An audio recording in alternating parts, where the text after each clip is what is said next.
شهر رمضان الذي أنزل فيه القرآن هدى للناس وبينات من الهدى والفرقان فمن شهد منكم الشهر فليصم ومن كان منكم مريضا أو على سفر فعدة من أيام أخر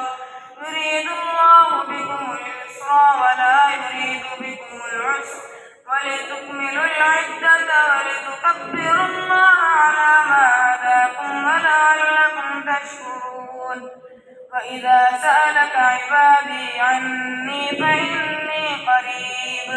أجيب دعوة الداعي إذا دعان فليستجيبوا لي وليؤمنوا بي لعلهم يرشدون.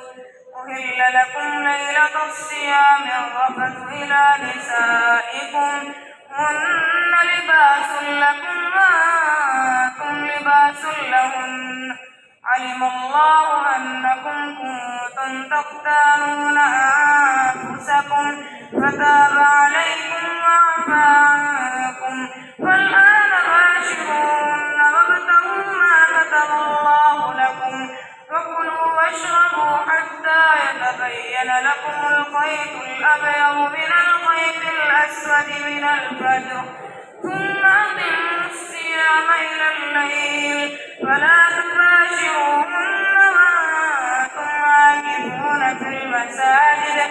تلك حدود الله فلا تقربوها كذلك يبين الله آياته للناس لعلهم يتقون. ولا تأكلوا أموالكم بينكم بالباطل وتدلوا بها إلى الحكام لتأكلوا فريقا من أموال الناس بالإثم وأنتم تعلمون. يسألونك عن الأهلة قل هي مواقيت للناس والحج وليس البر بأن تأتوا البيوت من ظهورها ولكن البر من اتقى فأتوا البيوت من أبوابها واتقوا